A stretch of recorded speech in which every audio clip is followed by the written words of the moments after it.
എന്നെ വർത്തമാനം ரொம்ப നാളാச்சு பார்த்துட்டு അപ്പം നമ്മൾ ഭാഷയോട് ഒരു കാര്യത്തെ പറ്റി ആലോചിച്ച് பார்த்தപ്പോൾ ചില വാർത്തകളുണ്ട് അതുകൊണ്ട് അർത്ഥം എന്നതെന്നേ നമുക്ക് ചിലപ്പോൾ தெரியாது. കാരണം ഇപ്പം ഞാൻ തൃശ്ശൂരിലേന്ന് വന്നതിനാൽ ഇപ്പം മലയാളത്തിൽ ചിലപ്പോൾ പണ്ടാരടങ്ങാനുള്ള ചൂടാണ്. എന്ത് പണ്ടാരം ഈ നടക്കണത്? അപ്പം ഇത് ചിലപ്പോൾ നമ്മൾ തമിഴിലെ പേസറത്തെയും നമ്മൾ ചൊല്ലുമോ ഇന്ന് പണ്ടാരത്തെ കൊണ്ട് തോറ്റയച്ച്.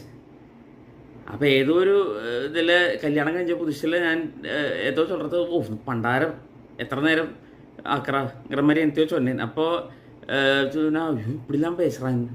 അപ്പോൾ ഞാൻ ആലോചിച്ചപ്പോൾ എൻ്റെ വാക്കും തമിഴിൽ அப்படி അർത്ഥം ഉണ്ടാകുന്നു. പിന്നെ അപ്പോൾ തമിഴിൽ വന്ന് പണ്ടാരം എന്ന് ചൊല്ലുന്നത് இந்த கோவிலில் ചില പൂജകൾ പണ്ടറവ എന്തോ ഓതറവ ഇവ എല്ലാം വാക്കും പണ്ടാരം എന്ന് ചൊല്ലുക. ബട്ട് ഇതോടെ ആക്ച്വൽ ഒറിജിൻ പാത്തോന്ന് തന്നെ നമ്മ തമിഴിലെ നമ്മ പേசுகிற ഭാഷയിലെ ഭണ്ണാരം എന്ന് ചൊല്ലുവോ, അത് ഭണ്ഡാരം.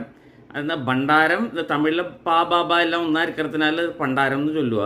അപ്പം அந்த പണ്ടാരത്തെ കാത്ത് അല്ല ഫണ്ട് പോടുற ആൾ ഇതാക്കും ഭണ്ഡാരം, அந்த ஆளை பண்டாரம் എന്ന് ചൊല്ലുക.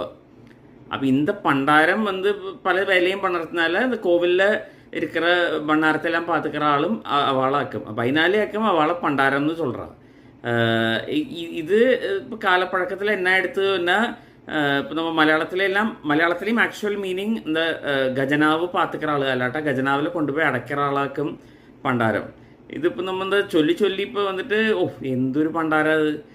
മലയാളത്തിൽ പണ്ടാരം അടക്കി എന്നുള്ളൂ, അല്ലാതെ പണ്ടാരം അടഞ്ഞു എന്നുള്ളൂ. അതോടെ അർത്ഥം ഖജനാവിലെ കൊണ്ട് അടച്ച് എന്നാക്കും അതോട് ശരിക്കുള്ള മീനിങ്. ബട്ട് ഇപ്പോൾ കൊലോക്കിയലി യൂസ് പണ്ടത് അതോടെ അർത്ഥമേ വേറെ ആക്കും.